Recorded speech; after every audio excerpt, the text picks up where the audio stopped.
Olá, tudo bem? Aqui é o Jorge e eu tô aqui hoje para falar sobre oclusão.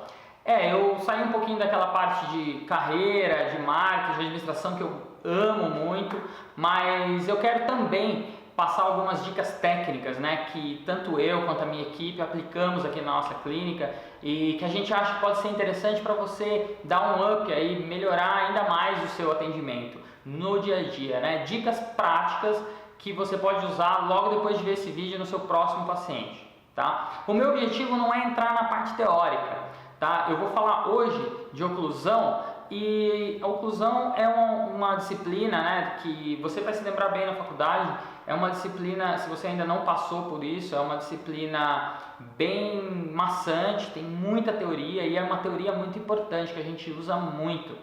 Mas não é esse o meu objetivo. O meu objetivo é dar dica prática para você usar realmente no teu próximo paciente, baseado nessa nossa experiência aqui, e tem dado certo e tem ajudado, acho que muita gente da nossa equipe através da internet.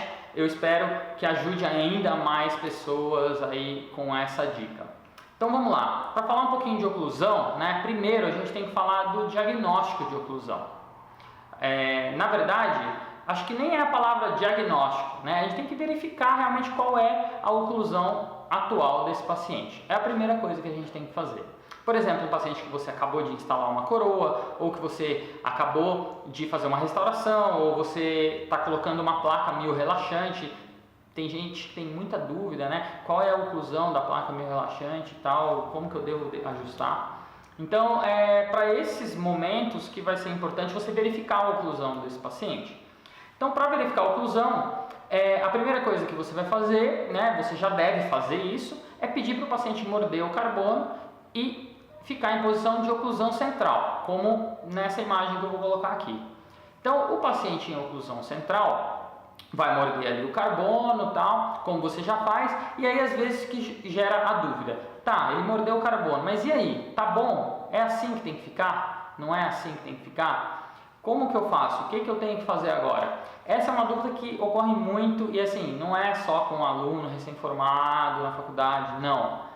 Eu já vi muitos dentistas me perguntarem isso, dentistas que às vezes trabalham comigo, que não é tanto da área de prótese, mas aí acaba tendo que fazer alguma coisa ali de prótese, uma emergência, cola uma coroinha ali provisória e faz um ajuste oclusal, né?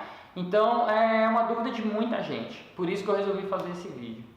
Então, quando o paciente está, como nessa imagem, em oclusão central, onde ele tem que ter contato? Normalmente ele tem que ter um contato de todos os dentes, né? Pode ter alguma exceção devido a uma má posição dentária, por exemplo, mas ele tem que ter um contato em todos os dentes. Então, eu usei uma associação de palavras para eu me lembrar disso. Então, se ele está em oclusão central, eu uso a palavra central, ele tem que ter contato total, ou seja, contato em todos os dentes. Então, central, contato total. Oclusão central, contato total. Através dessa associação de palavras, eu acho que isso pode ser muito legal para você. Você pode fazer uma colinha, né? Eu me lembro muito bem das colinhas de endo com as medidas lá das raízes e tal. A gente usava muito, aquilo ajudava muito, mas depois de que você usou 3, 4, 5 vezes, você não precisa mais da cola, né? Então você pode fazer uma colinha com essa associação de palavras, central, contato total. Ou seja, em oclusão central, né, nessa posição que está aqui na imagem, ele tem que ter contato de todos os dentes. Central, contato total. Mas muita gente acaba a verificação da oclusão aí, em oclusão central. E isso é um erro. Então, você não pode cometer esse erro. Você tem que verificar a oclusão ainda em outras posições. A próxima posição que eu sempre verifico é em lateralidade. Tá? Então, eu vou pedir para o paciente fazer o movimento, ou eu vou manipular a mandíbula e colocar ele em posição de lateralidade, como nessa imagem aqui agora. Dá para ver muito bem nessa imagem que o paciente está em lateralidade. Então, onde ele está tocando? Ele só tem um contato, nesse caso, que ele tem uma guia canina. Então, ele tem um contato nos caninos. E qual é o lado do contato? É o lado de trabalho. Porque o lado oposto, que eu chamo de lado de balanceio, ele não tem contato nenhum. Então, fazer mais uma vez aquela associação de palavras, eu posso usar a palavra lateral, lado de trabalho. Ou seja, em lateralidade, ele tem que ter contato onde então? No lado de trabalho. Nesse caso, é uma guia canina, mas ele pode ter uma guia em grupo, por exemplo. Tá? Numa oclusão perfeita, tal, a maioria das pessoas vão falar, ele tem que ter uma guia canina, e só. Mas é muito comum guia em grupo, isso muitas vezes não prejudica o paciente em nada. Então, se ele tiver contato no lado de trabalho, independente se é na guia canina ou em grupo, o que é mais importante? Que ele tenha o contato só no lado de trabalho. No lado oposto de balanceio, ele não tem nenhum contato, como nessa imagem. Então, naquela associação de palavras que eu falei, lateral, lado de trabalho. Lateral, de lateralidade, lado de trabalho, contato, lado de trabalho. Então, a gente verificou central, contato total, lateral, lado de trabalho. Então, eu acho que essa associação de palavras vai te ajudar bastante. E aí, por último, mais um movimento, que é a protusão, como nessa próxima imagem aqui. Você pode verificar, então, que quando o paciente está em protusão, o ideal é o quê? Como está na imagem. Ele tem um contato apenas das bordas incisais dos dentes anteriores. Ele não tem um contato na parte posterior, como você pode verificar. Então, naquela associação de palavras novamente, protusão, incisais de anteriores. Movimento de protusão, ele vai ter contato nas incisais dos dentes anteriores. Então, dessa forma, fazendo essa associação de palavras, você vai acabar lembrando dessas imagens que eu estou colocando aqui para você. Fica muito fácil fazer uma verificação da oclusão desse paciente e você não ter dúvida se está uma oclusão legal ou se tem algum problema, né? Tá, legal, eu aprendi a fazer então uma boa verificação, agora eu já sei onde tem que marcar ou não. Tá, mas aí eu fiz lá essas marcações e aí tá marcando, e quando que eu sei que a marcação tá legal ou não? Ou quando que eu tenho que ajustar? Quando eu tenho que desgastar? Quando que eu tenho que acrescentar material? Isso também é muito importante, né? Não é só verificar e diagnosticar o problema, sem resolver o problema. Então, é muito simples também, tá? Eu quero dar uma dica muito fácil colocando duas imagens, né? Então, eu vou colocar aqui uma imagem que está marcada em vermelho, né? De um dente que ele tem são 2 molares e um pré-molar, né? Eu não me lembro exatamente, não sei agora qual dente é exatamente, mas eu acho que até é um 16 e um 17, mas isso não faz diferença. O que importa se você verificar no dente 16, você tem uma marcação bem forte, né, na cúspide disto vestibular, ali na crista.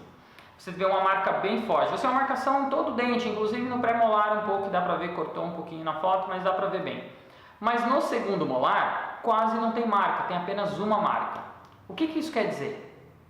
Onde tem mais marca, quer dizer que tem um maior contato. Onde tem menos marca de carbono, menos contato. Isso é muito simples. Ah, tá, mas isso eu já sei, mas e o que eu faço? Onde eu vou desgastar? Onde você vai desgastar? Você vai desgastar nas regiões onde tem uma maior marcação. Lembrando sempre, fazer um desgaste leve e fazer de novo a marcação. Desgaste leve e fazer de novo a marcação. Ah, mas o meu paciente, eu fiz o desgaste e agora? Eu vou fazer uma nova marcação. Aí você vai ver nessa imagem abaixo que está marcada em azul, que isso é uma imagem de marcas de oclusão, marcas de carbono da oclusão normais. Você vê que nos 3 dentes tem marcas normais, marcas iguais, né? Elas têm a mesma intensidade, mais ou menos o mesmo tamanho, né? Às vezes varia o tamanho porque a superfície de cada dente é diferente, mas o que importa? Você pegar na prática. Tem muita marca e um dente não tem tanta marca? Opa, tem alguma coisa errada. Tem contato prematuro, onde tem muita marca. O que você vai fazer? Você vai desgastando e marcando novamente, pedindo para o paciente morder. E aí você vai encontrar, até você encontrar o equilíbrio que você está vendo na imagem que está com a marcação azul, que é uma marcação uniforme nos 3 dentes. certo? O paciente às vezes ainda pode falar assim, pô Jorge, eu tô sentindo ainda alto, aí é normal? Aí você vai falar assim, é normal, eu já desgastei, né? E aí, o paciente às vezes engole, às vezes ele vai embora e depois ele volta e fala, tá me incomodando. Ou ele procura outro e tal e ele fala, tá me incomodando ainda. Então, sempre que você fizer um desgaste oclusal, um ajuste, teste isso depois, fazendo novas marcações, tá? Ele realmente pode estar ainda com alguma diferença de oclusão, então é muito importante você fazer esse procedimento e repeti-lo, tá? Para você ter certeza de que realmente está equilibrado. Agora, nessa condição, por exemplo, dessa imagem com as marcas azuis, que realmente está equilibrado e mesmo assim o paciente está reclamando para você que está alto, ele pode, na verdade, estar, por exemplo, sentindo diferença de anatomia, porque, por exemplo, você pode ter colocado um dente numa região onde ele está sem dente há muito tempo, tá? Só que você não pode usar isso como uma muleta, como um amparo. Eu acabei de colocar um dente, então é normal porque o senhor não tá... Não, você tem que primeiro verificar a oclusão, para daí você ter certeza que você vai falar para ele que aquilo é normal, beleza, mas você verificou 2, 3 vezes. Tá joia? Bom, eu espero que você aproveite essa dica, né? Eu gostaria muito de ouvir a tua resposta, o teu feedback. Me manda uma mensagem, se você achou boa essa dica, legal. Se você não achou boa, também me manda, né? Para a gente poder melhorar ainda mais essa nossa comunicação aqui. Eu realmente espero que você consiga usar isso já no seu próximo paciente. E se você fizer isso e se você achar que foi bom para você, me manda uma mensagem também. Se tiver algum colega que você acha que pode gostar dessa informação, curta aí o vídeo, compartilha, vamos espalhar ao máximo essa informação. Legal? Eu fico esperando o teu feedback. Um abraço. Tchau, tchau.